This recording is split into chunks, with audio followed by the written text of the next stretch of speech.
Insurance regulator IRDA ने जीवन बीमा पॉलिसी की सरेंडर वैल्यू से जुड़े नियमों में बदलाव किया है। बीमा पॉलिसी को मैच्योरिटी से पहले अगर आप बंद कराते हैं तो इसे सरेंडर माना जाता है।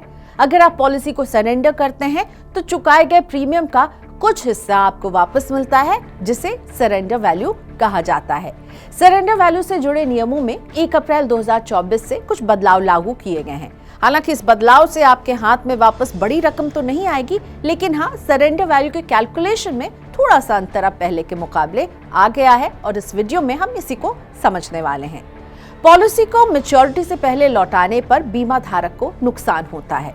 इरडा ने बीमा ग्राहकों को बड़े नुकसान से बचाने के लिए पिछले दिनों ट्रेडिशनल पॉलिसियों की सरेंडर वैल्यू बढ़ाने का प्रस्ताव दिया था।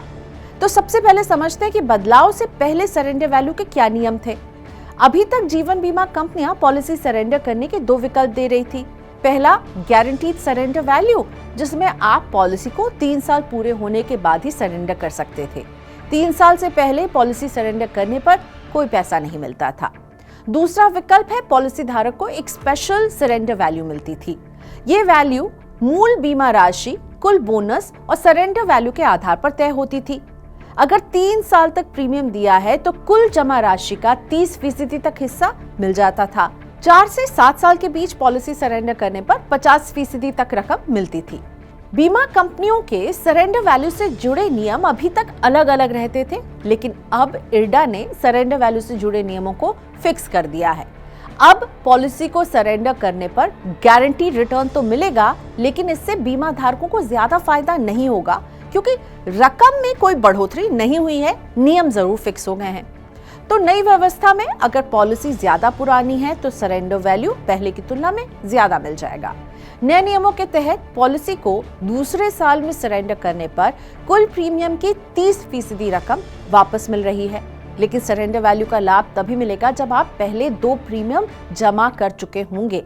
अगर पॉलिसी तीसरे साल में सरेंडर की जाती है तो बीमा कंपनी 35% राशि वापस करेगी। बीमा पॉलिसी को चौथे और 7वें साल के बीच अगर आप वापस करेंगे तो आपको कुल जमा प्रीमियम की 50% राशि वापस की जाएगी। पॉलिसी को मैच्योरिटी से 2 साल पहले की अवधि में सरेंडर किया जाता है तो आपको प्रीमियम की 90% रकम वापस मिलेगी। अगर पॉलिसी सिंगल प्रीमियम पॉलिसी है, यानी जिसमें आप शुरुआत में ही पूरे बीमा की प्रीमियम चुका देते हैं, इन केसेस में 2 साल बाद आप इस पॉलिसी को सरेंडर कर सकते हैं। नए नियमों के तहत तीसरे साल में कुल जमा प्रीमियम की 75% रकम वापस मिलेगी। पॉलिसी को टर्म के अंतिम 2 वर्षों में सरेंडर करने पर 90% सरेंडर वैल्यू मिल जाएगी। अब सवाल यह है कि इस बदलाव से क्या असर पड़ेगा। SEBI registered investment adviser Jitendra Solanki कहते हैं कि नई गाइडलाइंस में गारंटीड सरेंडर वैल्यू का प्रावधान तो किया गया है, लेकिन इससे बीमा धारकों को ज्यादा फायदा नहीं होगा। नए नियम कमोबेश पहले जैसे ही हैं। इंश्योरेंस रेगुलेटर ने अपने पहले प्रस्ताव में एक अवधि के बाद सरेंडर चार्ज हटाने का प्रावधान दिया था, लेकिन बीमा उद्योग की लॉबिंग की वजह से ये प्रस्ताव वापस ले लिया गया।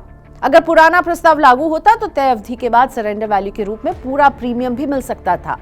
अब मैच्योरिटी से 1 साल पहले भी पॉलिसी सरेंडर करने पर 90% रकम ही वापस मिल रही है। कुल मिलाकर इरडा के नए नियमों से बीमा कंपनियों को ही फायदा दिख रहा है। देश में बीमा की मिस सेलिंग, यानी झूठ बोलकर बीमा बेचने के मामले तेजी से बढ़ रहे हैं। इस मुद्दे पर सरकार भी चिंता जाहिर कर चुकी है। ऐसे भी मामले सामने आए जब 80 साल की आयु से ज्यादा के लोगों को जीवन बीमा बेच दिया गया। ये सब मोटे कमीशन के लालच में हो रहा है। अगर इरडा सरेंडर चार्जेस को कम कर देता तो बीमा कंपनियों को एजेंट कमीशन में कटौती करनी पड़ती। जाहिर है इससे बीमा की बिक्री पर नेगेटिव असर पड़ता। सरेंडर वैल्यू बढ़ने का बड़ा फायदा ये होता कि बीमा की मिस सेलिंग पर अंकुश लग जाता। इस मुद्दे पर इरडा के पीछे हटने से बीमा की मिस सेलिंग बढ़ेगी, जिसका खामियाजा बीमा धारकों को उठाना पड़ेगा।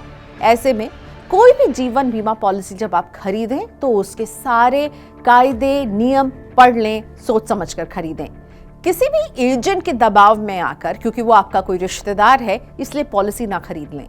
बीमा पॉलिसी को मैच्योरिटी से पहले बंद करा रहे हैं तो घाटे में ही रहेंगे। इस हालात में चुकाए गए प्रीमियम का एक छोटा ही हिस्सा आपको वापस मिलेगा। पॉलिसी को सरेंडर करने से पहले उससे जुड़े नियमों को अच्छी तरह से पढ़ें, पॉलिसी को समझें, उस डॉक्यूमेंट को समझें और रिटर्न के लालच में बीमा पॉलिसी नहीं खरीदें, क्योंकि बीमा और निवेश दोनों अलग हैं।